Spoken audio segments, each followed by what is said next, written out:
Good morning dear students. അപ്പോൾ ഇതിന് തൊട്ട് മുമ്പുള്ള വീഡിയോയിൽ നമ്മൾ കണ്ടത് അനലിറ്റ്സ് എന്ന് പറയുന്ന ആ ഒരു ഫയൽ നമ്മൾ സ്റ്റാർട്ട് ചെയ്ത് വെച്ചു. അതിൻ്റെ സെയിലിംഗ് ഫീച്ചേഴ്സ് നമ്മൾ കണ്ടു, നല്ല വൃത്തിയായിട്ട് പഠിച്ചു. പഠിക്കാത്തവർ ആ വീഡിയോ കണ്ട് പഠിച്ചിട്ട് ഇത് കാണുക, കാരണം ചില പോയിന്റ്സ് നമ്മൾ അതിനകത്ത് നന്നായിട്ട് പറഞ്ഞിട്ടുണ്ട്. അപ്പോൾ ഇപ്പം നമ്മൾ തുടങ്ങാൻ പോകുന്നത് ഈ ഒരു വീഡിയോയിൽ ഈ സെക്ഷനിൽ നമ്മൾ അതിൻ്റെ ക്ലാസിഫിക്കേഷൻ, അനലിറ്റ്സിൻ്റെ ഫൈലം അനലിറ്റ്സിൻ്റെ ക്ലാസിഫിക്കേഷൻ എങ്ങനെയാണെന്ന് കാണാം.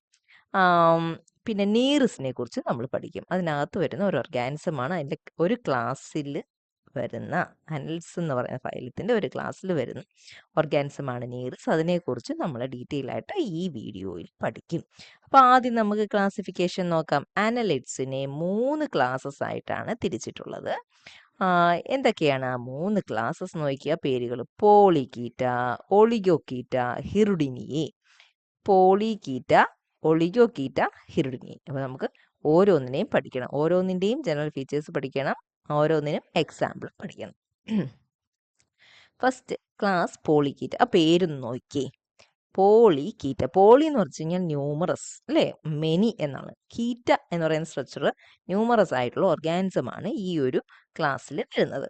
ഈ ക്ലാസ്സിൽ വരുന്ന ഓർഗാനിസത്തിൻ്റെ ഏറ്റവും വലിയ പ്രത്യേകത, ഇതിനൊക്കെ എന്തുണ്ട്? പാരപ്പോഡിയ എന്ന് പറയുന്ന സ്ട്രക്ചർ ഉണ്ട്. പാരപ്പോഡിയ എന്ന് പറയുന്നത് ഇതിൻ്റെ അപ്പൻഡേജസ് ആണ്, ഇതിൻ്റെ കാലുകളാണ്. എന്തായിരിക്കും അതിൻ്റെ ഒരു അപ്പിയറൻസ്? പാഡിൽ തുഴ പോണൊക്കെ ഇരിക്കും. അപ്പം അത് തന്നെ ആദ്യം നമുക്കൊന്ന് കാണാം. ഉണ്ടോ ഈ വീഡിയോയിൽ നമുക്ക് അനലിറ്റ്സ് ബോഡി ഹൈലി സെഗ്മെന്റഡ് ആണെന്ന് നമ്മൾ കണ്ടു അല്ലേ. അപ്പോൾ അനലിറ്റ്സിൽ ഈ പോളികീറ്റയിൽ വരുന്ന നീറിസ് എന്ന് പറയുന്ന ഓർഗാനിസമാണിത്.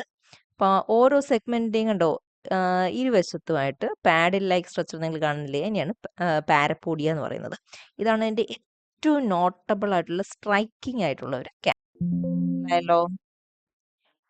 അപ്പം അത് ഉണ്ട് ഈ പോളികീറ്റ എന്ന് പറയുന്ന ക്ലാസ്സിലെ ഓർഗാനിസത്തിന്. ഇനി അതിൻ്റെ ഹാബിറ്റാറ്റ് നോക്കിയാൽ എവിടെയാണ് കാണുന്നേ? മറൈനാണ് മോസ്റ്റ്ലി. എന്നാൽ ഫ്രഷ് വാട്ടർ ഫോംസും ഉണ്ട്, ടെറസ്ട്രിയൽ ഫോംസും ഉണ്ട്. ഇനി അതിൻ്റെ ഒരു ഹാബിറ്റ് എങ്ങനെയാണെന്ന് നോക്കി കഴിഞ്ഞാൽ, താമസിക്കുന്നത് അപ്പോൾ നമ്മൾ പറഞ്ഞു. ഇനി അതിൻ്റെ ഹാബിറ്റ് മീൻസ് കോമൺലി ബറോസ് ആണ്. എവിടെയെങ്കിലുമൊക്കെ തുറന്ന് മാളം ഉണ്ടാക്കി ഒക്കെയാണ് കൂടുതൽ ആൾക്കാർ ഇതിനകത്ത് വരുന്നവർ പിന്നെ താമസിക്കുന്നത്.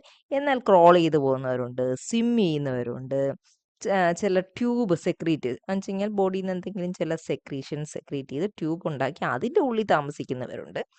അപ്പോൾ ഇതൊക്കെയാണ് അതിൻ്റെ ഒരു ഹാബിറ്റ് എന്ന് പറയുന്നത്.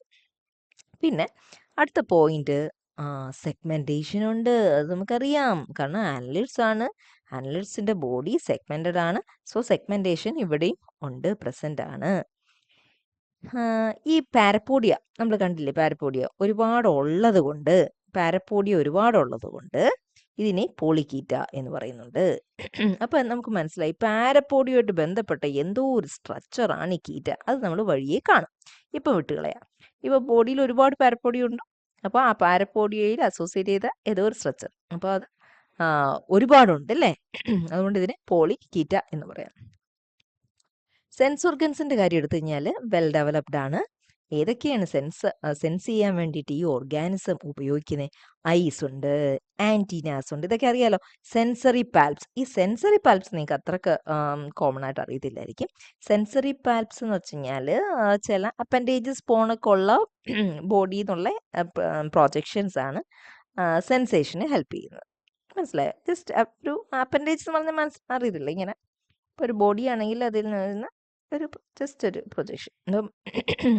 അങ്ങനെയുള്ള സെൻസ് ചെയ്യാൻ കഴിവുള്ള സ്ട്രക്ചേഴ്സിനെയാണ് സെൻസറി പാൽപ്സ് എന്ന് പറയുന്നത്. അതുകൊണ്ട് റീപ്രൊഡക്ഷൻ മെയിൻലി സെക്ഷുവൽ ആണ്, പക്ഷേ അസെക്ഷുവൽ റീപ്രൊഡക്ഷനും ഉണ്ട്. അസെക്ഷുവൽ റീപ്രൊഡക്ഷൻ്റെ മെയിൻ മീൻസ് എന്ന് പറയുന്നത് ബഡ്ഡിങ് ആണ്.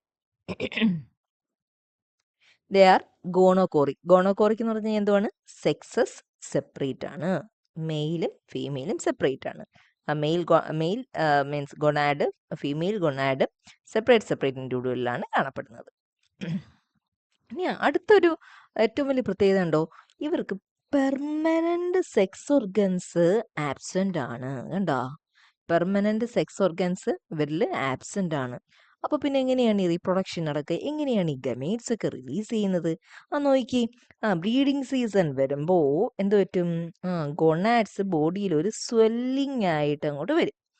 അത് സ്വെല്ലിംഗ് ആയിട്ട് വന്നിട്ട് അതിനകത്ത് ഗമേറ്റ്സ് ഉണ്ടാവും. ആ ഗമേറ്റ്സ് പിന്നീട് എവിടോട്ട് റിലീസ് ചെയ്യും? ബോഡി ക്യാവിറ്റി സീലോമിലോട്ട് റിലീസ് ചെയ്യും. റിലീസ് ചെയ്ത ആ ഗമേറ്റ്സ് പിന്നെ അതിൻ്റെ എക്സ്ക്രീറ്ററി ഓർഗൻ ആയിട്ടുള്ള നെഫ്രീഡിയ വഴി പുറത്ത്, ഒന്നുകിൽ നെഫ്രീഡിയ വഴി അല്ലെങ്കിൽ ബോഡിയുടെ വാൾ റപ്ചർ ചെയ്ത് പുറത്തേക്ക് റിലീസ് ചെയ്യും. ഗമേറ്റ്സ് എന്ന് പറയുമ്പോൾ സ്പേമോ എഗ്ഗോ ആയിരിക്കാം, ഡിപ്പെൻഡിങ് അപ്പോൾ what type of organza it is, male or female. അപ്പോൾ അത് ആണ് ജസ്റ്റ് ഞാൻ ഒന്ന് വരച്ചൊരു ഒരു ഒരു റിപ്രസെൻറ്റേഷൻ നിങ്ങൾക്ക് മനസ്സിലാവാൻ വേണ്ടിയിട്ട്. പെർമനൻ്റ് ആയിട്ടുള്ള സെക്സ് ഓർഗൻസ് ഇല്ല. അപ്പോൾ ഇത് സെഗ്മെൻറ്റഡ് ബോഡി ആണല്ലോ, ഇത് ജസ്റ്റ് ഞാൻ വെറുതെ നെഫ്രീഡിയ റഫായിട്ട് സ്കെച്ച് ചെയ്തതാണ്.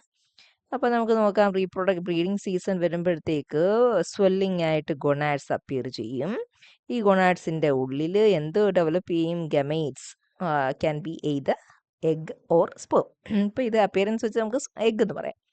എന്നിട്ട് അത് മെച്യൂർ ആവുമ്പോൾ എന്ത് ചെയ്യും? ഗൊണാഡ്സിൽ നിന്ന് സീലോമിൽ വരും. സീലോമിൽ നിന്ന് ഒന്നുകിൽ നെഫ്രീഡിയ, ഇതാണ് നെഫ്രീഡിയ വഴി പുറത്തേക്ക് റിലീസ് ചെയ്യും, അല്ലെങ്കിൽ ഈ ബോഡി വാൾ റപ്ചർ ചെയ്ത് പുറത്തേക്ക് റിലീസ് ചെയ്യും. പുറത്ത് വന്നു കഴിഞ്ഞാൽ ഇതേപോണക്ക് വേറെ ഗമേറ്റ്സ് കാണുമല്ലോ, അതുമായിട്ട് ഫ്യൂസ് ചെയ്യും, ഫെർട്ടിലൈസേഷൻ നടക്കും. ഓക്കെ, അപ്പോൾ ഫെർട്ടിലൈസേഷൻ ഇങ്ങനെ നടക്കും എന്ന് പറയുമ്പോൾ നമുക്ക് വളരെ ക്ലിയർ ആയിട്ട് അറിയാം, ഫെർട്ടിലൈസേഷൻ ഈസ് എക്സ്റ്റേണൽ. പിന്നെ ഇതിൻ്റെ ഡെവലപ്മെൻറ്റ് ഡയറക്റ്റ് ആണോ? അല്ല, ഇൻഡയറക്റ്റ് ആണ്. ഒരു ലാർവൽ ഫോം ഉണ്ട്, പഠിച്ചു വെച്ചോ. ഇതിൻ്റെ ലാർവയുടെ പേരാണ് ട്രോക്കോഫോർ. ട്രോക്കോഫോർ ലാർവ എന്താണെന്ന് സെപ്പറേറ്റ് ആയിട്ടും ചോദിക്കാറുണ്ട്. അപ്പം എങ്ങനെയായാലും പഠിച്ചു വെച്ചോണം, വളരെ ഇമ്പോർട്ടൻ്റ് ആണ് ഇതിനകത്ത് ലാർവ. 8,000 സ്പീഷീസിനെ ഈ പോളിക്കീറ്റയിൽ ഐഡൻറ്റിഫൈ ചെയ്ത് ക്യാരക്ടറൈസ് ചെയ്തൊക്കെ വെച്ചിട്ടുണ്ട്. എക്സാമ്പിൾസ് നമുക്ക് ഏതൊക്കെയാണെന്ന് നോക്കാം. നീറിസിൻ്റെ ഞാനിവിടെ ജസ്റ്റ് പാരപ്പോഡി കാണിച്ചപ്പോൾ കാണിച്ചായിരുന്നല്ലോ. ബാക്കി ഞാൻ 1, 2, 3 ഓർഗാനിസംസിന് അതിൻ്റെ ജസ്റ്റ് എക്സാമ്പിൾസ് പേര് കൊടുത്തിട്ടുണ്ട്. എല്ലാത്തിനെയും ടെക്സ്റ്റ് ബുക്കിലുള്ള എല്ലാം കൊടുത്തിട്ടില്ല, എങ്കിലും അതിനെയൊക്കെ കണ്ടാൽ എങ്ങനെ ഇരിക്കുമെന്ന് നമുക്ക് നോക്കാം. പോളിഗോഡിയേഴ്സ്, അതും പോളിക്കീറ്റയാണ്. ഉണ്ടോ? അത് ഇങ്ങനെയാണ് ഇതിൻ്റെ ഒരു അപ്പിയറൻസ്. അത് ക്ലിയർ അല്ല ഇമേജ്. പിന്നെ ആഫ്രോഡൈറ്റ് കണ്ടോ? ഇതാണ് ഈ ഒരു ഓർഗാനിസം, പോളിക്കീറ്റയാണ്. കണ്ടോ? ബോഡിയിൽ നല്ല നിറച്ച സീറ്റ് നമുക്ക് കീറ്റ എന്ന് ഞാൻ പറഞ്ഞില്ലേ, ഇതുണ്ടോ? കീറ്റ നമുക്ക് കാണാം. ഇത് പാരപ്പോഡിയയിൽ നിന്നാണ് ഈ കീറ്റ കാണുന്നത്. പിന്നെ ടെറിബെല്ല ഇതാണ് അപ്പിയറൻസ്. യൂനിസ് ഉണ്ട്, അത് ഏകദേശം നീറിസ് പോണൊക്കെ തന്നെ ഇരിക്കുന്ന ഒരു ഓർഗാനിസമാണ്. ഓക്കെ, അപ്പോൾ ഇനി നമുക്ക് എന്താ വേണ്ടുന്നത്? പോളിക്കീറ്റയുടെ എക്സാമ്പിൾ നമ്മൾക്ക് ഇവിടെ പഠിക്കാനുള്ളത് വളരെ ഇമ്പോർട്ടൻ്റ് ആണ്. നീറിസ്, അതിൽ നിന്ന് കുറേ ക്വസ്റ്റ്യൻസ് ഒക്കെ വരും. അപ്പോൾ നമുക്കതിലേക്ക് പോവാം. ഓക്കെ, ഇത് വീണ്ടും വന്നു, അതങ്ങോട്ട് പോട്ടെ. ഇത് ഞങ്ങളുടെ പറഞ്ഞ കാര്യമല്ലേ. അപ്പോൾ ഓക്കെ, നീറിസിനെ കണ്ടാൽ ഇതേപോലെ ഇരിക്കും. നിങ്ങൾക്ക് പ്രാക്ടിക്കലിനൊക്കെ കാണുമെന്ന് കരുതുന്നു. Okay, anyway we can go and start it's features. അതിൻ്റെ ഫീച്ചേഴ്സ് നമുക്ക് നോക്കാം. ഹാബിറ്റാറ്റ് മറൈനാണ്. മറൈൻ എന്ന് പറഞ്ഞാൽ അറിയാമല്ലോ, ബന്ധിക്ക് എന്ന് പറയുമ്പോഴത്തേക്ക് വാട്ടർ സിസ്റ്റത്തിൻ്റെ അടിത്തട്ടിലാണ് കാണുന്നത്. പോളിക്കീറ്റ് കേട്ടോ, ഒരുപാട് കീറ്റ് ഉള്ളത് കൊണ്ട് പോളിക്കീറ്റ് പോകുമെന്ന് നമുക്ക് ഇതിനെ പറയാം. ഇന്റർടൈഡൽ അനിമലാണ്. ഇന്റർടൈഡൽ ഏരിയയിലാണ് കാണുന്നത്. എന്താണ് ഇന്റർടൈഡൽ ഏരിയ? ഇന്റർടൈഡൽ ഏരിയ എന്ന് പറയുമ്പോൾ ഇപ്പോൾ സപ്പോസ് ഇതൊരു ഷോറാണ്, മീൻസ് തീരം. അപ്പോൾ ഇങ്ങനെ വെള്ളം ഉണ്ട്. അപ്പോൾ ലോ ടൈഡ് വരുമ്പോൾ വെള്ളം ഇവിടെ ഈ ഒരു ലെവലിലേ കാണത്തുള്ളൂ, ലോ ടൈഡ്. ഇനി ഹൈ ടൈഡ് വരുമ്പോഴത്തേക്ക് എന്തോ ചെയ്യും? വെള്ളം ഇങ്ങോട്ട് കയറത്തില്ലേ? ഹൈ ടൈഡ് വരുമ്പോഴത്തേക്ക് ഓക്കെ. അപ്പോൾ ഈ ഒരു ഏരിയയാണ് ഇന്റർടൈഡൽ എന്ന് പറയുന്നത്. ഹൈ ടൈഡിൻ്റെ ലോ ടൈഡിൻ്റെ ഇടയിലുള്ള ഏരിയയാണ് ഇന്റർടൈഡൽ. അപ്പോൾ ആ ഇന്റർടൈഡൽ ഏരിയയിലാണ് ഇവർ കൂടുതലായിട്ട് കാണപ്പെടുന്നത്. അപ്പം അതെന്ന് പറയുന്നത് എസ്റ്റൂറിയൻ മഡ് ഫ്ലാറ്റ്സ് ആയിരിക്കാം, അല്ലെങ്കിൽ മഡി ഷോസ് ഒക്കെ ആയിരിക്കാം. അവിടെയൊക്കെയാണ് ഈ നീറിസിനെ നമുക്ക് കണ്ടെത്താൻ പറ്റുന്നത്. അവിടെ ഇത് കുഞ്ഞു കുഞ്ഞു ബറോസ് ഉണ്ടാക്കിയിട്ട് അതിനകത്തിരിക്കും. എന്നിട്ട് ഫീഡ് ചെയ്യേണ്ട സമയത്ത് ആ ബറോസിൽ നിന്ന് പുറത്തു വരും. അതാണ് അവരുടെ ഒരു നേച്ചർ. ഇതിൻ്റെ കോമൺ നെയിം എന്തോന്നറിയാമോ? Sand worm. കേട്ടോ, എളുപ്പമല്ലേ ഓർക്കാൻ. മണ്ണിൽ ഇങ്ങനെ പൂണ്ടിരിക്കുന്നത് കൊണ്ട് അതിന് sand worm or rag worm എന്ന് പറയും.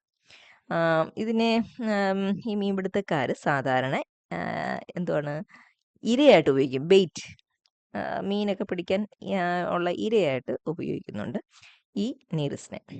അതിൻ്റെ ബോഡി നമുക്കൊന്ന് നോക്കാം. ലോങ് ആൻഡ് സ്ലെൻഡർ ആണല്ലോ, ലോങ് ആൻഡ് സ്ലെൻഡർ ആണ്. ഡോസോ വെൻട്രലി ഫ്ലാറ്റൻ ഉണ്ടോ, ഇങ്ങനെ പതിഞ്ഞ് ഇരിക്കും അല്ലേ. ഡോസോ വെൻട്രലി ഫ്ലാറ്റൻ ആയിട്ടാണ് ഇരിക്കുന്നത്. എത്രത്തോളം ലെങ്ത് വരും? 5 to 20 സെന്റിമീറ്റർ. 5 to 20 സെന്റിമീറ്റർ എന്ന് പറയുമ്പോൾ നിങ്ങളുടെ സാധാ ഒരു സ്കെയിൽ ഉണ്ടല്ലോ, 15 സെന്റിമീറ്റർ സ്കെയിലിൽ നിന്ന് ഇച്ചിരി കൂടെ ഉള്ള നീളം, അത്രത്തോളമാണ് മാക്സിമം ഇത് വളരുന്നത്. ഓക്കെ. കളർ നോക്കിക്കഴിഞ്ഞാൽ വേരി ചെയ്യും, പല കളറിൽ കാണും മെച്യൂരിറ്റിക്ക് അനുസരിച്ചിട്ട്. ലൈറ്റ് വയലറ്റ് ടു റെഡ്, ഇത് നോക്കിക്കഴിഞ്ഞാൽ ഏകദേശം ഒരു റെഡ് പോണൊക്കെ അല്ലേ. പിന്നെ എൻ്റെ ഡോസൽ സർഫസിൽ കണ്ടോ നല്ല തിളക്കമാണ് കണ്ടോ കളർ. ഇങ്ങനെ നമ്മൾ ചില സർഫസ് നോക്കുമ്പോൾ നല്ല പോളിഷ്ഡ്, ഇങ്ങനെ അത് മൂവ് ചെയ്യുമ്പോൾ ഇങ്ങനെ തിളങ്ങുന്നതായിട്ട് പല കളറായിട്ട് അങ്ങനെയൊക്കെ തോന്നിക്കത്തില്ലേ, അങ്ങനത്തെ ഒരു ഇതാണ് surface, body surface. Tinted iridescent shades കാണാം അതിൻ്റെ ബോഡി സർഫസ് നോക്കിയാൽ. Body certainly it is segmented. Metamerism segmented എന്നുള്ളതിൻ്റെ വാക്കല്ലേ മെറ്റാമെറിസം, അതുണ്ട്. ഇനി ബോഡിയെ നമുക്ക് ഹെഡ് എന്നുണ്ട്, ട്രങ്ക്, പൈകിടിയം, ഇതെല്ലാം എന്താണെന്ന് ആദ്യത്തെ വീഡിയോയിൽ ഈ അനലിറ്റിക്സിൻ്റെ സെയിലിംഗ് ഫീച്ചേഴ്സിൽ പറഞ്ഞിട്ടുണ്ടായിരുന്നു. റിപ്പീറ്റ് ചെയ്യുന്നില്ല, പോയി അത് കണ്ടിട്ട് മനസ്സിലാക്കുക. ഇനി ഹെഡിനെ നമ്മൾ എടുത്തിട്ട് അതിനെക്കുറിച്ച് കുറച്ച് കാര്യങ്ങൾ പഠിക്കാൻ പോവുകയാണ്. ഹെഡിനെ 2 പാർട്സ് ആയിട്ട് ഡിവൈഡ് ചെയ്തിട്ടുണ്ട്. ഓക്കെ. അതും ഞാൻ കഴിഞ്ഞ ക്ലാസ്സിലെ വീഡിയോയിൽ പറഞ്ഞിട്ടുണ്ട്. പ്രോസ്റ്റോമിയം ആൻഡ് പെരിസ്റ്റോമിയം. അപ്പോൾ പ്രോസ്റ്റോമിയം എന്താണെന്ന് നമുക്ക് നോക്കാം. പ്രോസ്റ്റോമിയം എന്ന് പറയുമ്പോൾ എന്താണ് കേട്ടോ, ഈ ഒരു പോർഷനാണ്, ഒരു ആൻറ്റീരിയർ ഫ്ലഷി ലോബാണ് ഉണ്ടോ പ്രോസ്റ്റോമിയം എന്ന് പറയുന്നത്. ഈ പ്രോസ്റ്റോമിയം എടുത്തു കഴിഞ്ഞാൽ അതിൽ ഒരു പെയർ ടെൻഡക്കിൾ ഉണ്ട്, അതിന് പറയുന്ന പേരാണ് പ്രോസ്റ്റോമിയൽ ടെൻഡക്കിൾ. മനസ്സിലായ? പ്രോസ്റ്റോമിയം എന്ന് പറയുന്നത് ആൻറ്റീരിയർ ഫ്ലഷി ലോബാണ് ഹെഡിൻ്റെ, അതിൽ ഒരു പെയർ ടെൻഡക്കിൾസ് ഉണ്ട്, അതിൻ്റെ പേര് പ്രോസ്റ്റോമിയൽ ടെൻഡക്കിൾസ് എന്ന് പറയും. പിന്നെ ഒരു പേർ കോണിക്കൽ പാൽപ്സ് പറഞ്ഞിരുന്നല്ലോ, സെൻസറി പാൽപ്സ് ഉണ്ടെന്ന് പറഞ്ഞില്ലേ, ഇതാണ് കണ്ടോ, ചില അപ്പൻഡേജസ് ആണ് സെൻസ് ചെയ്യാൻ വേണ്ടിയുള്ള. അപ്പം ഈ പ്രോസ്റ്റോമിയത്തിൽ തന്നെയാണ് ഈ പെയ്ഡ് ആയിട്ടുള്ള സെൻസറി പാൽപ്സ് ഉള്ളത്, അതിന് കോണിക്കൽ പാൽപ്സ് എന്ന് പറയാം. പിന്നെ നോക്കി, two pair of minute eyes ഉണ്ട് കേട്ടോ. ഇതൊരു പെയർ, ഇത് അടുത്ത pair. 2 pair of minute eyes ഉണ്ട്. ഇത് ഇത്രയും എവിടെയാണ് കണ്ടേ? പ്രോസ്റ്റോമിയത്തിലാണ് കണ്ടത് അല്ലേ. ഇനി ഫെരിസ്റ്റോമിയം ഞാൻ പറഞ്ഞായിരുന്നു കഴിഞ്ഞ വീഡിയോയിൽ, ഫസ്റ്റ് സെഗ്മെന്റ് ആണ്. അപ്പം അതിനകത്ത് എന്തൊക്കെയുണ്ടെന്ന് നോക്കി, വരച്ചപ്പം ഇതിനോട് അറ്റാച്ച് ആയി തോന്നുന്നതാണ്, പക്ഷേ ഇത് ഫസ്റ്റ് സെഗ്മെന്റിലാണ്. അതിനകത്ത് 4 പെയർസ് കണ്ടോ, 4 പെയർസ് ഓഫ് പെരിസ്റ്റോമിയൽ ടെൻഡക്കിൾസ് ഉണ്ട് ഉണ്ടോ. എന്നിട്ട് ഇതിൻ്റെ നടുക്കായിട്ട്, ഇതിന് ഈ പിക്ചറിൽ അത്ര ആയിട്ട് കാണത്തില്ല, നടുക്കായിട്ട് മൗത്തും ഉണ്ട്. അപ്പോൾ ഇത്രയും കാര്യങ്ങളാണ് ഹെഡിൽ പറയേണ്ടത്. പ്രോസ്റ്റോമിയത്തെക്കുറിച്ചും പെരിസ്റ്റോമിയവും കൂടെ ചേർന്നിട്ടാണ് ഹെഡ് വരുന്നത്. അതിനകത്ത് അസോസിയേറ്റ് ആയിട്ടുള്ള പാർട്സ് ഏതൊക്കെയാണെന്ന് നോക്കുക. ഓക്കെ. ഇനി ബോഡി വാൾ നോക്കിക്കഴിഞ്ഞാൽ അതിൻ്റെ ലേസ് ഏതൊക്കെയാണെന്ന് നമുക്ക് നോക്കണം. ബോഡി ലേസ് ആദ്യം ഏറ്റവും പുറമെ ഒരു ക്യൂട്ടിക്കിൾ ഉണ്ട്. ഓക്കെ, ഏറ്റവും പുറമേ ഉള്ളത് ക്യൂട്ടിക്കിളാണ്. അതിൻ്റെ അടിയിലായിട്ട് എപ്പിഡെർമിസ് വരും, സിംഗിൾ ലെയർ ആയിട്ടുള്ള എപ്പിഡെർമിസ് വരും. അതിൻ്റെ അടിയിൽ മസ്കുലാർ ലെയറിന് പല ലെയേഴ്സ് ഉണ്ട്, ഒറ്റ ലെയർ അല്ല. അത് ഏതൊക്കെയാന്ന് നോക്കി, ഒരു ഔട്ടർ സർക്കുലാർ ലെയർ, ഇതിൻ്റെയും ഡീറ്റെയിൽ നല്ല ഒരു പിക്ചർ ഞാൻ കഴിഞ്ഞ ഫസ്റ്റ് വീഡിയോയിൽ കാണിച്ചായിരുന്നു. ഔട്ടർ സർക്കുലാർ ലെയർ, ഏറ്റവും പുറമേ ഒരു സർക്കുലാർ ലെയർ ഓഫ് മസിൽ ഉണ്ട്. അതിൻ്റെ അടിയിലായിട്ട് ലോജിറ്റ്യൂഡിനൽ ബ്ലോക്സ് ആയിട്ട് അല്ലേ, സർക്കുലാർ മസിൽസ് വരുന്നുണ്ട്. അതിൻ്റെ അടിയിലായിട്ട് ഇങ്ങനെ ലോജിറ്റ്യൂഡിനലായിട്ട്, ഇതിൻ്റെ അടിയിലാണ് കാണുന്നത് കേട്ടോ, ലോജിറ്റ്യൂഡിനലായിട്ട് ബോഡിയുടെ എൻ്റെ ലെങ്ത് അങ്ങനത്തെ മസിൽസ് ഉണ്ട്. ഇനി ഇതിൻ്റെ അടിയിലായിട്ട് ഒബ്ലിക്ക്, ഇങ്ങനെ ചരിച്ചിട്ടുള്ള ലെയർ ഓഫ്, അങ്ങനെ 3 ലെയർ ഓഫ് മസിൽസ് ആണ് ഉള്ളത്. മസ്കുലാർ ലെയർ, ഇത് മൂന്നോട് ചേർന്നിട്ടാണ് നമ്മൾ മസിൽ ലെയർ എന്ന് പറയുന്നത്. ഓക്കെ. ഇനി അതിൻ്റെ ഏറ്റവും അടിയിലായിട്ട് ഒരു ലെയറുണ്ട്, പെറൈറ്റൽ എപ്പിത്തീലിയം എന്ന് പറയും. അപ്പോൾ ഇത്രയും കൂടി ചേർന്നിട്ടാണ് ബോഡി വാൾ. അപ്പോൾ ബോഡി വാളിൻ്റെ ഏറ്റവും, ഈ പേരൊന്ന് നോട്ട് ചെയ്തോണേ, ബോഡി വാളിൻ്റെ ഏറ്റവും ഉള്ളിലെ ഭാഗം എന്ന് പറയുന്നത് പെറൈറ്റൽ എപ്പിത്തീലിയമാണ്. ഓക്കെ. ഇനി എൻ്റെ ഒരു അറേഞ്ച്മെന്റ് എങ്ങനെയാണെന്ന് നോക്കാം. ഈ ഓർഗാനിസത്തിൻ്റെ ബോഡിയുടെ ഒരു അറേഞ്ച്മെന്റ് എന്ന് വെച്ചാൽ tube within A tube body plan ആണ്. ഒരു ട്യൂബ് ഏറ്റവും പുറമെ അതിനകത്ത് വേറൊരു ട്യൂബ് കയറ്റി വെച്ചാൽ എങ്ങനെ ഇരിക്കുമോ അതുപോലെ ഒരു അറേഞ്ച്മെൻ്റ് ആണ് ഇതിൻ്റെ ബോഡി നമ്മൾ നോക്കുവാണെങ്കിൽ. ഓക്കെ, അപ്പം ഈ ഔട്ടർ ട്യൂബിനെ നമുക്ക് എന്തെന്ന് പറയാം, ബോഡി വാൾ എന്ന് പറയാം. ഈ ഇന്നർ ട്യൂബ് എന്ന് പറയുന്നത് എന്താണ്, ഗട്ടാണ്, അലിമെൻ്ററി കനാലാണ് കേട്ടോ. അപ്പോൾ വലിയ പുറമേ ഉള്ള ട്യൂബിൻ്റെ അകത്ത് വേറൊരു അകത്തൊരു ട്യൂബ് കയറ്റി വെച്ചിരിക്കുകയാണ്, അതേപോലെ കാണും. ഇതിപ്പോൾ അകത്ത് ട്യൂബ് പുറത്തോട്ട് വലിച്ചു വെച്ചിരിക്കുകയാണ്, അകത്താണേ, അത് കാണിക്കാൻ വേണ്ടിയിട്ട് ഇങ്ങനെ ഒരു പിക്ചർ വെച്ചതേ ഉള്ളൂ. അപ്പം ഈ ഔട്ടർ ട്യൂബ് ഉണ്ടോ, ലാർജ് ട്യൂബ് ഉണ്ടോ, അതാണ് ബോഡി വാൾ എന്ന് പറയുന്നത്. ഞാൻ ഓൾറെഡി പറഞ്ഞു ബോഡി വാള്. ഇന്നർ സ്മോൾ ട്യൂബ് എന്ന് പറയുന്നത് ഗട്ട് വാളാണ്. അപ്പം ഈ അകത്തെ ചെറിയ ട്യൂബിനും വലിയ ട്യൂബിൻ്റെ ഇടയ്ക്കൊരു സ്പേസ് കാണുന്നില്ലേ, ആ സ്പേസ് ആണ് സീലോ എന്ന് പറയും. അതിനകത്തൊരു ഫ്ലൂയിഡും ഉണ്ട്. ഓക്കെ, അപ്പോൾ ഈ സീലോം ലൈൻ ചെയ്തിരിക്കുന്നത് എന്തൊക്കെ വെച്ചിട്ടാണ്? ഈ സീലോമിൻ്റെ ഔട്ടർ എക്സ്റ്റേണൽ സൈഡ് ലൈൻ ചെയ്തിരിക്കുന്ന എന്ത് വെച്ചായിരിക്കും ലൈൻ ചെയ്തേക്കുന്നത്? നമുക്കറിയാം ബോഡി വാളിൻ്റെ ഏറ്റവും അടിയിലത്തെ ലെയർ ഏതായിരുന്നു, പറൈറ്റൽ എപ്പിത്തീലിയം. അപ്പോൾ സീലോമിൻ്റെ outer outer region, outer layer coelom externally line ചെയ്ത് വെച്ചിരിക്കുന്നത് തീർച്ചയായിട്ടും എന്തോ വെച്ചിട്ടായിരിക്കും, പറൈറ്റൽ എപ്പിത്തീലിയം ആയിരിക്കും. ഈ പറൈറ്റൽ എപ്പിത്തീലിയം അല്ലേ ഔട്ടർ ട്യൂബിൻ്റെ ഇന്നർ മോസ്റ്റ് ലെയർ. ഓക്കെ, അപ്പം സീലോം എക്സ്റ്റേണലി ലൈൻ ചെയ്തേക്കുന്നത് പറൈറ്റൽ എപ്പിത്തീലിയം. അപ്പോൾ ഇന്റേണലി ലൈൻ ചെയ്തിരിക്കുന്നത് ഈ ഗട്ടിൻ്റെ പുറമേ ഉള്ള എപ്പിത്തീലിയം ഏതാണോ അത് വെച്ചിട്ടായിരിക്കും. അതെന്ന് പറയുന്നത് വിസറൽ ഓർ സ്പ്ലാഞ്ചനിക് എപ്പിത്തീലിയം ആണ്. മനസ്സിലായോ? ഇനി ഈ സീലോം, ഈ സ്പേസ് നോക്കി കഴിഞ്ഞാൽ നീറിസിൻ്റെ ആൻറ്റീരിയർ എൻഡ് മുതൽ പോസ്റ്റീരിയർ എൻഡ് വരെ കണ്ടിന്യൂസ് ആണോ ആവാൻ വഴിയുണ്ടോ? ഇല്ല. കാരണം എന്തുവാ, അതിൻ്റെ ബോഡി സെഗ്മെൻറ്റഡ് അല്ലേ. ആ ബോഡി അങ്ങനെ സെഗ്മെന്റ് ഇങ്ങനെ ആക്കുന്ന എങ്ങനെയായിരുന്നു എന്ന് നമ്മൾ കഴിഞ്ഞ വീഡിയോയിൽ കണ്ടായിരുന്നില്ലേ. ഓരോരോ സെപ്റ്റാസ് ഉണ്ട്, ഒരു ഗ്രൂവ്സ് ഉണ്ട്. അങ്ങനെ ഗ്രൂവ് അല്ലേ, ഇങ്ങനെ ഗ്രൂവ് ഉണ്ടല്ലേ. അപ്പോൾ ആ ഗ്രൂവ് ഉള്ളത് കൊണ്ട് ആ സീലോമും ഈ ഗ്രൂവ് വെച്ചിട്ട് പാർട്ടീഷൻ ചെയ്യപ്പെടത്തില്ലേ. അതുകൊണ്ട് അത് കണ്ടിന്യൂസ് അല്ല. സീലോം ട്രാൻസ്വേഴ്സ് പാർട്ടീഷൻസ് ഉണ്ട്. അപ്പം ഈ പാർട്ടീഷൻ ഉള്ളത് കൊണ്ട് ഈ സീലോം, ഇവിടുത്തെ സീലോം അവിടുത്തെ സീലോം തമ്മിൽ കമ്മ്യൂണിക്കേറ്റ് ചെയ്യുന്നത് എങ്ങനെയാണ്? ഇതിനകത്തെല്ലാം നിറച്ച് കിഴുത്ത ഹോളുണ്ട്. പിന്നെ ആ പാർട്ടീഷൻ പിന്നെ ഓരോ സെഗ്മെൻറ്റിൻ്റെയും സെപ്പറേറ്റ് ചെയ്തുകൊണ്ടുള്ള പാർട്ടീഷനിൽ എന്തുണ്ട്, ഹോൾസ് ഉണ്ട്. അപ്പോൾ സീലോമിക് ഫ്ലൂയിഡ് ഈ ഒരു സെഗ്മെൻറ്റിലത് അടുത്ത സെഗ്മെൻറ്റുമായിട്ട് കമ്മ്യൂണിക്കേറ്റ് ചെയ്യാൻ പറ്റും. അതാണ് ജസ്റ്റ് ഞാൻ ചെയ്യേണ്ടത്. ഇത് ഇന്നർ ട്യൂബ്, ഇത് ഔട്ടർ ട്യൂബ്. ഇതാണ് ആ സ്പേസ്. ഉണ്ടോ, സ്പേസ് കണ്ടിന്യൂസ് ആയിട്ട് ഇരിക്കാൻ പറ്റത്തില്ല, കാരണം പാർട്ടീഷൻ ഗ്രൂവ് ഓരോ സെഗ്മെൻ്റ് ആയിട്ട് തിരിക്കുന്ന ഗ്രൂവ് ഉള്ളതുകൊണ്ട്. ഈ ഗ്രൂവ്സ് എല്ലാം ഈ സെപ്റ്റ ഗ്രൂവ് എന്ന് പറഞ്ഞു ഇല്ലേ, സെപ്റ്റയുണ്ട്. എന്തുകൊണ്ട് ഓരോ സെഗ്മെൻറ്റിനെയും തിരിക്കുന്ന സെപ്റ്റ ഉള്ളതുകൊണ്ട് സീലോമും അത് വെച്ചിട്ട് തിരിച്ചിരിക്കുകയാണ്. ആ സെപ്റ്റ എന്ന് പറയുന്നത് ഹൈലി പെർഫറേറ്റഡ്, കിഴുത്തിയുണ്ട്. കാരണം ഇവിടുത്തെ സീലോം ഇപ്പുറത്തെ സെഗ്മെൻറ്റിൽ സീലോവുമായിട്ട് കമ്മ്യൂണിക്കേറ്റ് ചെയ്യാൻ. ഓക്കെ, ഇനി നമ്മൾ അകത്തെ ട്യൂബില്ലേ ഗട്ട്, അതിനെക്കുറിച്ച് പറയാൻ പോവാണ്. അത് തുടങ്ങുന്നത് മൗത്തിൽ തുടങ്ങും, അവസാനിക്കുന്നത് ഈ ഏനസിലാണ്. ഏനസ് എവിടെയാണ് കാണുന്നത്? പൈഗീഡിയം എന്താണെന്ന് കഴിഞ്ഞ ക്ലാസ്സിലെ വീഡിയോ കണ്ടവർക്ക് അറിയാം. ലാസ്റ്റ് സെഗ്മെന്റ് ആണ്, ബോഡിയുടെ ലാസ്റ്റ് സെഗ്മെന്റ്. അപ്പോൾ മൗത്ത് തുറക്കുന്നത് ബക്കൽ ക്യാവിറ്റിയിലോട്ടാണ്. ബക്കൽ ക്യാവിറ്റി പിന്നെ എവിടെയാണ്? ഫാരിങ്സിലോട്ട് തുറക്കും. ഫാരിങ്സ് പിന്നെ ഈസോഫാഗസിൽ പോകും. ഈസോഫാഗസ് സ്റ്റൊമക്കം പിന്നെ റെക്ടം ഓപ്പൺ ചെയ്യുന്നത് ഏനസ്.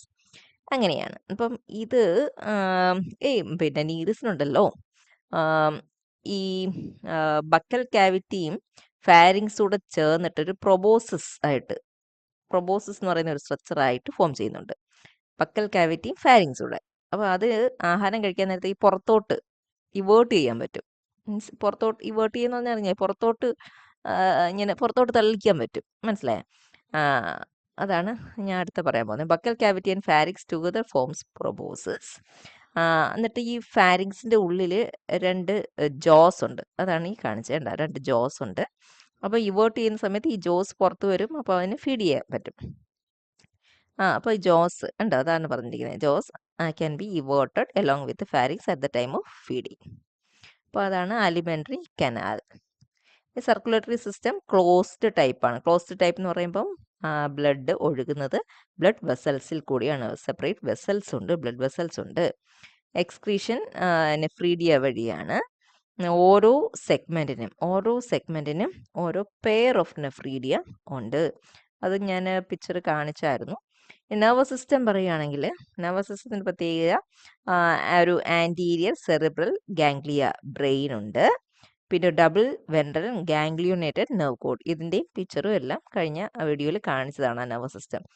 ഓർമ്മ കേട്ടോ, ഒരു റിങ് പോണൊക്കെ വന്നിട്ടാണ് അതിൻ്റെ അറ്റത്താണ് ബ്രെയിന്. പിന്നെ ഇവിടുന്ന് ഡബിൾ നെർവ് കോഡാണ്. ഗാംഗ്ലിയ ഉണ്ട്, വെൻട്രലാണ് പൊസിഷൻ. ഗാംഗ്ലിയ ഉണ്ട്. സോറി ഇങ്ങനെ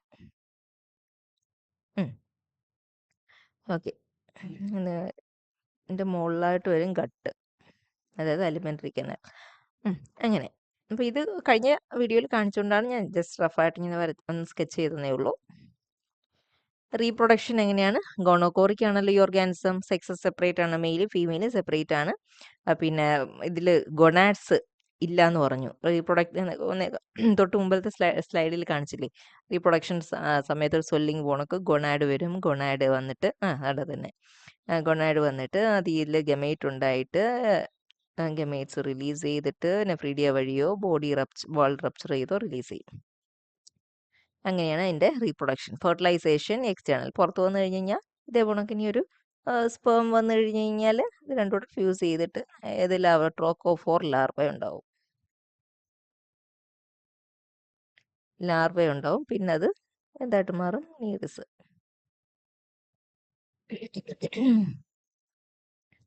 അപ്പോൾ fertilised egg develop to trochophore larvae. ഇനി നമ്മൾ ഇതിൻ്റെ ഈ പോളിക്കീറ്റയുടെ ഏറ്റവും വലിയ പ്രത്യേകത പാഡിൽ ലൈക്ക് അപ്പൻഡേജസ് ആണ്. അതിൻ്റെ പേരാണ് പാരപ്പോഡിയോ എന്ന് തുടക്കത്തിൽ കണ്ടു. അപ്പോൾ ഈ പാരപ്പോഡിയെ കുറിച്ച് കൂടുതൽ നമ്മൾ മനസ്സിലാക്കണ്ടേ? ഈ പാരപ്പോഡി എന്താണ് എന്ന് മാത്രം ഇത് തന്നെ സെപ്പറേറ്റ് ക്വസ്റ്റ്യൻ ചോദിച്ചിട്ടുണ്ട്. So it's very important. Okay, omit ചെയ്യല്ലേ. അപ്പോൾ എന്താണ് parapodium? They're pair of appendage. ഓരോ സെഗ്മെന്റിലുള്ള പെയ്ഡ് അപ്പൻഡേജിനെയാണ് പാരപ്പോഡിയം എന്ന് പറയുന്നത്. എല്ലാ സെഗ്മെന്റിലും ഉണ്ടോ? ഇല്ല. ഹെഡിലും പൈഗീഡിയത്തിലും ഇല്ല. ഹെഡ് എന്ന് പറയുമ്പം ആന്റീരിയർ എൻഡ്, പൈഗീഡിയം എന്ന് പറയുമ്പോൾ ഏറ്റവും പോസ്റ്റീരിയർ എൻഡ്. അവിടെ രണ്ടും ഇല്ല. അപ്പം നല്ല പാരപ്പോഡിയം നമുക്ക് കാണാൻ കണ്ട പാഡഡ് ലൈക്ക് സ്ട്രക്ചറാണ്. ഇതിൻ്റെ ലോക്കോമോഷനെ ഹെൽപ്പ് ചെയ്യുന്നതാണ്. നമുക്കപ്പോൾ ഇതിൽ ഒരെണ്ണത്തിനെ എടുത്ത് പഠിക്കണം. അപ്പം ദർ ലോക്കോമോട്ടറി ഓർഗൻസ് ആണ്. ഒരു കാര്യം കൂടെ ഉണ്ടോ, മിഡിൽ സെഗ്മെന്റ്സിലെ പാരപ്പോഡിയ ആണ് ലാർജസ്റ്റ് ആയിട്ടുള്ള പാരപ്പോഡിയ. പാരപ്പോഡിയുടെ സ്ട്രക്ചറിലോട്ട് നമുക്ക് പോകാം. ഒരെണ്ണം ഞാൻ എടുത്തു, ഇളക്കി എടുത്തു. ഇനി നമ്മൾ അതിൻ്റെ സ്ട്രക്ചർ കാണാൻ പോവുകയാണ്. അതിനെക്കുറിച്ച് ഡീറ്റെയിൽ ആയിട്ട് പഠിക്കാൻ പോവുകയാണ്. അതിനെ എടുത്ത് ഇങ്ങനെ ഞാനൊന്ന് വരച്ചു വെച്ചു. എൻ്റെ ഡീറ്റെയിൽഡ് ഒരു മൈക്രോസ്കോപ്പിക് ആയിട്ടുള്ള ഒരു വ്യൂ വലുതായിട്ട് വരച്ചിരിക്കുകയാണ് പാരപ്പോഡിയത്തിൻ്റെ structure. It is biramous. Biramous എന്ന് പറഞ്ഞു കഴിഞ്ഞാൽ എന്തോ, ഞാനൊരു ലൈൻ വരച്ചുണ്ടോ, ഇതിങ്ങനെ ആക്കുമ്പം ഉണ്ടോ, ഇതിങ്ങനെ ഒരു ബേസ് പോർഷൻ വന്നിട്ട് രണ്ട് ബ്രാഞ്ച് ആയിട്ട് ഡിവൈഡ് ചെയ്തിട്ടുണ്ട്. ഉണ്ടോ? 2 ബ്രാഞ്ച് ഉണ്ടോ? അപ്പോൾ ഈ 2 ബ്രാഞ്ചും ബൈലോബ്ഡും ആണ്. ഉണ്ടോ? ബൈലോബ്ഡ് എന്ന് പറഞ്ഞാൽ അറിയാമല്ലോ, ഇങ്ങനെ ഉണ്ടോ, 2 ലോബായിട്ട് തിരിച്ചിട്ടുണ്ട്. ഇത് 2 ഉണ്ടോ, 2 ലോബായിട്ട് തിരിച്ചിട്ടുണ്ട്. ഓക്കെ, അപ്പോൾ ബൈറാമസ് എന്ന് വെച്ച് കഴിഞ്ഞാൽ വന്നിട്ട് ഒരു ബേസ് വന്നിട്ട് 2 ബ്രാഞ്ചായിട്ടുണ്ടോ, ഇതൊരു ബ്രാഞ്ച്, ഇത് അടുത്ത ബ്രാഞ്ച്, 2 ബ്രാഞ്ചായിട്ട് തന്നെയാണ് ബൈറാമസ് എന്ന് പറയുന്നത്. അപ്പം അതിൻ്റെ പാർട്സ് പറയുന്ന ഒരു ബേസൽ പാർട്ടുണ്ട്, 2 ഡിസ്റ്റൽ പാർട്ട് അല്ലേ. ഇത് ഇത്രയും കൂടെ ഒരു ഡിസ്റ്റൽ പാർട്ട്, ഇത് ഇത്രയും കൂടെ അടുത്തൊരു ഡിസ്റ്റൽ പാർട്ട്. ഇതിനെ നമുക്ക് ഡോസൽ ഡിസ്റ്റൽ പാർട്ട് എന്ന് പറയും. ഇത് വെൻട്രൽ ഡിസ്റ്റൽ പാർട്ട് എന്ന് പറയും. ഡോസൽ ഡിസ്റ്റൽ പാർട്ടിൻ്റെ പേര് നോക്കി വെച്ചോ, നോട്ടോപോഡിയോ എന്ന് പറയും. അതേ നമുക്ക് വെൻട്രൽ ഡിസ്റ്റൽ പാർട്ടിൻ്റെ പേരെന്താണ്? ഈ പോർഷൻ്റെ പേരാണ് ന്യൂറോപോഡിയോ എന്ന് പറയും. ഇനി ഈ ബോത്ത് ദീസ് പാർട്സ് നോട്ടോപോഡിയോ ആയാലും ന്യൂറോപോഡിയത്തിലും എന്തുണ്ട്? ബണ്ടിൽ ഓഫ് സീറ്റേ കാണാൻ പറ്റും. കണ്ടോ? ബണ്ടിൽ ഓഫ് സീറ്റേ കാണാൻ പറ്റും. ഈ സീറ്റേ എന്ന് പറഞ്ഞു കഴിഞ്ഞാൽ നീഡിൽ ലൈക്ക് സ്ട്രക്ചേഴ്സ് ആണ്, കൈറ്റിനസ് റോഡ്സ് ആണ്. ഒരു ബണ്ടിലായിട്ടാണ് ഇരിക്കുന്നത്. അതിരിക്കുന്ന സാക്കിന് ഒരു പ്രത്യേക പേരുണ്ട്, സെറ്റിജിറസ് സാക്ക് എന്ന് പറയും. അപ്പം സെറ്റിജിറസ് സാക്കിലോട്ട് ഇൻസേർട്ട് ചെയ്ത് വെച്ചിരിക്കുന്ന ടഫ്റ്റ് ഓഫ് നീഡിൽ ലൈക്ക് പിന്നെ സ്ട്രക്ചേഴ്സ് ആണ് ഈ സീറ്റി എന്ന് പറയുന്നത്. അത് കൈറ്റിൻ എന്ന് പറയുന്ന സബ്സ്റ്റൻസ് വെച്ചിട്ടാണ് ഫോം ചെയ്തേക്കുന്നത്. മനസ്സിലായല്ലോ? അപ്പോൾ ഈ സീറ്റ് ഇതിനെ ഇങ്ങനെ മൂവ് ചെയ്യാൻ പറ്റും. അത് മൂവ് ചെയ്യുന്ന അനുസരിച്ചിട്ടാണ് ഈ ഓർഗാനിസം പിന്നെ എന്താണ് മൂവ് ചെയ്യുന്നത്. അപ്പം ഇതിനെ ഈ സീറ്റെ മൂവ് ചെയ്യാൻ ഹെൽപ്പ് ചെയ്യാൻ ഇവിടെ ഇവിടെ പ്രത്യേകതരം മസിൽസ് ഒക്കെ ഉണ്ടായിരിക്കും. മനസ്സിലായി? അതിൻ്റെ കോൺട്രാക്ഷൻ റിലാക്സേഷൻ വഴിയൊക്കെയാണ് അത് സീറ്റ മൂവ് ചെയ്യുന്നത്.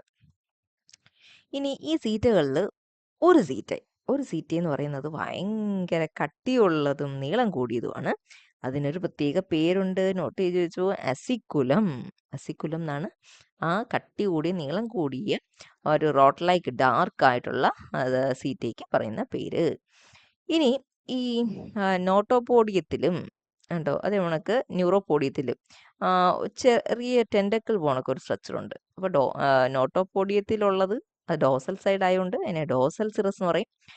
പിന്നെ ന്യൂറോപോഡിയം വെൻട്രൽ സൈഡ് ആയതുകൊണ്ട് അവിടെ ഉള്ളതിനെ വെൻട്രൽ സിറസ് എന്ന് പറയും. ഇത്രയുമാണ് കാര്യങ്ങളാണ് പാരപ്പോഡിയ ചോദിക്കുമ്പോൾ നിങ്ങൾക്ക് ഈ പിക്ചർ മസ്റ്റായിട്ട് വരയ്ക്കണം. എന്നിട്ട് ഈ പോയിന്റ്സ് എല്ലാം ഉണ്ടായിരിക്കണം. ഓക്കേ. ഇനി നമ്മൾ ഹെറ്ററോനീറസ് വാട്ട് ആർ ഹെറ്ററോനീറസ് എന്ന് ചോദിക്കാറുണ്ട്. അപ്പം അതെന്താണെന്ന് മനസ്സിലായി. ഈ നീറസിന്റെ ബന്ധുവാണോ? യെസ്.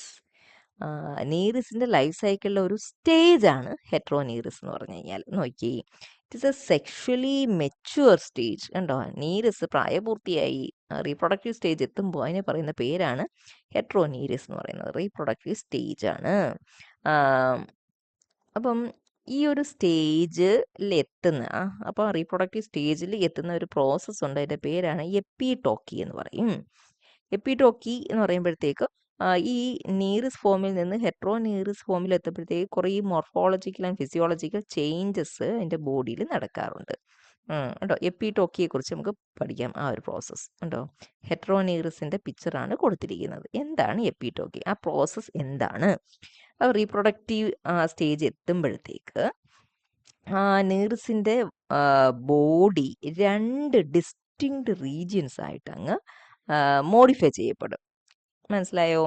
ഒരു എപ്പിടോക്ക് റീജിയൻ, ഇത്രയും ഇതിനെ എപ്പിടോക്ക് റീജിയൻ എന്ന് പറയും. എപ്പിടോക്ക് റീജിയൻ അതിന് പ്രത്യേകത എന്തുവാണ്? ഇവിടെയാണ് റീപ്രൊഡക്ഷനുമായിട്ട് ബന്ധപ്പെട്ട കാര്യങ്ങൾ നടക്കുന്നത്. ഇവിടെയാണ് ഗൊണാഡ്സ് ഡെവലപ്പ് ചെയ്യുന്നത്. ഗൊണാഡ്സ് ഡെവലപ്പ് ചെയ്ത് ഗമേറ്റ്സിനെയൊക്കെ പ്രൊഡ്യൂസ് ചെയ്യുന്നത് ഈ എപ്പിടോക്ക് എന്ന് പറയുന്ന പോർഷനിലാണ്. എട്ടോക്ക് എന്ന് പറഞ്ഞു കഴിഞ്ഞാൽ ആൻറ്റീരിയർ നോൺ റീപ്രൊഡക്റ്റീവ് ആയിട്ടുള്ള റീജിയനെയാണ് എട്ടോക്ക് എന്ന് പറയുന്നത്. അത് നോർമൽ നീർസ് ആദ്യം തുടക്കത്തിൽ ജുവനയിലായിരുന്നപ്പോൾ എങ്ങനെ ഇരുന്നോ അതേ പോണൊക്കെ തന്നെ ഇരിക്കും. ഇനി പാരപ്പോഡിയുടെ കാര്യം നോക്കിക്കഴിഞ്ഞ് കഴിഞ്ഞാൽ കണ്ടോ, ഇവിടുത്തെ പാരപ്പോഡി വെച്ച് സൈസൊക്കെ വലുതല്ലേ, എൻലാർജ്ഡ് ആൻഡ് മോർ പാഡിൽ ലൈക്കാണ്. അപ്പം ഇതിനെ സ്വിമ്മ് ചെയ്യാനൊക്കെ ഒരുപാട് ഹെൽപ്പ് ചെയ്യും. നമ്മൾ തുടക്കത്തിൽ കണ്ടില്ലേ, നീറിസ് ബന്ധിക്കാണ്, ബന്ധിക്കെന്ന് പറഞ്ഞാൽ അതിൻ്റെ അത് ജീവിക്കുന്ന വാട്ടർ മീഡിയത്തിൻ്റെ അടിത്തട്ടിക്കാണ്. പക്ഷേ ഹെറ്ററോനീറിസ് ഫോമിൽ വരുമ്പോഴത്തേക്ക് ഈ പാരപ്പോഡിയൊക്കെ ഇത്തിരി മീൻസ് ഡെവലപ്പായി കഴിയും. ഇത് ആക്റ്റീവ് സ്വിമ്മറാവും. ഇത് വെള്ളത്തിൻ്റെ സർഫസിലോട്ട് വരും. അപ്പം ഈ ഒരു ഡെവലപ്മെൻറ്റും ഈ ഒരു മോഡിഫിക്കേഷൻ ഇമ്പോർട്ടൻ്റ് ആണ്. പാരപ്പോഡിയ സൈസ് എൻലാർജ് ചെയ്ത് മോർ പാഡിൽ ലൈക്ക് ആവുന്നുണ്ട്. ബോഡി ട്രാൻസ്പെറൻ്റ് ആവും ഗമേറ്റ്സ് റിലീസ് ചെയ്യാൻ വേണ്ടിയിട്ട്. കാരണം ബോഡി വാൾ റപ്ചർ ചെയ്തിട്ടാണ് ഗമേറ്റ്സ് റിലീസ് ചെയ്യുന്നത് പറഞ്ഞില്ലേ. പിന്നെ ബിഹേവിയറൽ ചേഞ്ച് എന്താണ്? നേരത്തെ ഒതുങ്ങി ഇരുന്നവർ ആക്റ്റീവ് സ്വിമ്മേഴ്സായിട്ട് മാറും. ബന്ധിക്കായിരുന്നവർ പെലാജിക് ആവും. അങ്ങനെയൊക്കെയുള്ള കാര്യങ്ങൾ. എന്നിട്ട് സർഫസിൽ വരും. അപ്പോൾ കൂട്ടത്തോടാണ് വരുന്നത്. ഒരു ഹെറ്ററോനീറിസ് മാത്രമല്ല വരുന്നത്, കൂട്ടത്തോടെ വരുന്നതുകൊണ്ട് അതിനെ നമുക്ക് സ്വാമിങ് എന്ന് പറയാം. കൂട്ടത്തോടെ വന്നിട്ട് കൂട്ടത്തോടെ ഗമേറ്റ്സിനെ വെള്ളത്തിലോട്ട് റിലീസ് ചെയ്യും. അപ്പോൾ ഈസി ആയിട്ട് എഗ്ഗും സ്പേമും വേറെ നീറിസിൽ നിന്നുള്ള സ്പേമും ഒക്കെ കൂടെ തമ്മിൽ ഫ്യൂസ് ചെയ്യും. ഫെർട്ടിലൈസേഷൻ നടന്നു കഴിഞ്ഞാൽ എന്തുണ്ടാവും? ട്രോക്കോഫോർ ലാർവ ഉണ്ടാവും. മനസ്സിലായോ? സ്വാമി എല്ലാം കഴിഞ്ഞു. അത് കഴിഞ്ഞിട്ട് ഈ ഹെട്രോനിറിസ് എന്ത് ചെയ്യും? ചത്തുപോകും. ഈ ഒരു പ്രോസസ്സ് ഗമീറ്റ്സ് റിലീസ് ചെയ്ത് കഴിഞ്ഞാൽ ഹെട്രോനിറിസ് പിന്നെ എന്താണ് ഡെഡായി പോവും. ഓക്കെ, ഇപ്പം ഹെട്രോനിറിസ് എന്താണെന്ന് മനസ്സിലായല്ലോ. ഇനി നമുക്ക് ഫൈനലി ട്രോക്കോഫോർ ലാർവ, നമ്മുടെ പോളിക്കീറ്റ്, മൊത്തത്തിൽ അനലിഡയിലെ ഏറ്റവും പ്രധാനപ്പെട്ട ഒരു ലാർവയാണ് ട്രോക്കോഫോർ ലാർവ. അപ്പോൾ അതിനെക്കുറിച്ച് പഠിക്കാം. അതിൻ്റെ ഒരു ഷേപ്പ് കണ്ടോ? Peer shaped, oval or peer shaped. ഈ ഒരു സ്ട്രക്ചറാണ്. ട്രാൻസ്പെറൻ്റ് ആണ്. സീലിയേറ്റഡ് ലാർവയാണ്. സീലിയൊക്കെ ഞാൻ ഇപ്പോൾ വരയ്ക്കും, നോക്കൂ. അപ്പം ഇതിൻ്റെ ആൻറ്റീരിയർ എൻഡാണ് മോർ ബ്രോഡർ, ഇച്ചിരി വീതിയൊക്കെ ഉള്ളത് പോസ്റ്റീരിയർ എൻഡുമായിട്ട് കമ്പയർ ചെയ്യുമ്പോൾ. ഇനി ഇതിൻ്റെ ഒരു ഗട്ടുണ്ട്. ഇതിൻ്റെ ഗട്ടിൻ്റെ പ്രത്യേകത എന്ന് വെച്ചാൽ ഇങ്ങനെ വളഞ്ഞായിരിക്കുന്നത് കണ്ടോ. അപ്പം മൗത്തിൽ തുടങ്ങും. ഇത് മൗത്താണ്. അത് കഴിഞ്ഞിട്ട് ഇത് ഈസോഫാഗസ് ഉണ്ടോ? ലിസ്റ്റ് ഇത് ട്രാൻസ്വേഴ്സ്ലി ലൊക്കേറ്റഡ് ഈസോഫാഗസ് ചെന്നെത്തുന്നത് സ്റ്റൊമക്കിലോട്ടാണ് കേട്ടോ. Oesophagus which leads to spacious stomach. എന്നിട്ട് സ്റ്റൊമക്ക് ഇങ്ങനെ കർവ് ചെയ്ത് റൗണ്ട് ചെയ്ത് കണ്ട് ഇൻഡസ്റ്റൈൻ ആയിട്ട് ഇങ്ങനെ വന്ന് പോസ്റ്റീരിയർ എൻഡിൽ വന്ന് തുറക്കുന്നത് ഏനസ് ആയിട്ടായിരിക്കും. ഇനി പ്രോട്ടോട്രോക്ക് എന്ന് അതിന് വേറൊരു പേരുണ്ട്, പ്രിയോറൽ സർക്ലറ്റ് എന്ന് പറയും. അതെന്താന്ന് നോക്കി, എൻ്റെ ബോഡിയിൽ നോക്കിയാൽ ഇതിപ്പോൾ മൗത്തല്ലേ, മൗത്തിൻ്റെ മുകളിലായിട്ട് double row of circlet of cilia ഉണ്ട്. ആ double row of circlet of സീലിയയാണ് പറയുന്നത് പ്രോട്ടോട്രോക്ക് എന്ന് പറയുന്നത്. Double circlet of ciliary band encircle the body around the middle and just above the mouth. ഇനി ടീലോട്രോക്ക് എന്നുണ്ട്. Post oral circlet. Post oral എന്ന് പറയുമ്പോൾ തന്നെ അറിയാം മൗത്ത് കഴിഞ്ഞിട്ടാണ്. അതുണ്ട് ഇവിടെ ഇങ്ങനെ, ഇതിപ്പോൾ മൗത്തല്ല, മൗത്ത് കഴിഞ്ഞിട്ട് ചുടു താഴെയായിട്ട് കാണുന്നതാണ് പോസ്റ്റ് ഓറൽ സർക്ലറ്റ് അല്ലെങ്കിൽ ടീലോട്രോക്ക് എന്ന് പറയും. ഇനി എക്സ്ക്രീറ്ററി ഓർഗൻസ് പെയ്ഡ് നെഫ്രീഡിയ ആണ്. അതുകൊണ്ട് ഇവിടെ കാണാം പെയ്ഡ് നെഫ്രീഡിയ. ഇവിടുത്തെ നെഫ്രീഡിയയെ പറയുന്നത് പ്രോട്ടോ നെഫ്രീഡിയ എന്നാണ് ലാർവയിൽ വരുന്നത് കേട്ടോ. മെറ്റാമെറിസം ഇല്ല, അതായത് സെഗ്മെന്റേഷൻ ആബ്സെന്റ് ആണ്.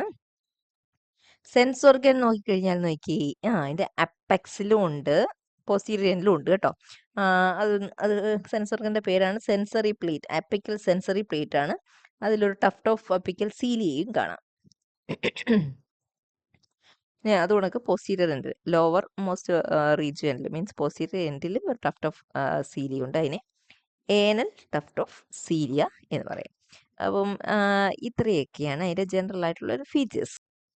അപ്പോൾ ഞാൻ കരുതുന്നു, I hope that every points relating with the nereis and polychaeta is clear to you. So I am going to wind up this section.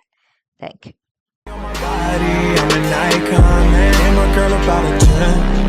I should fuck her in the Benz.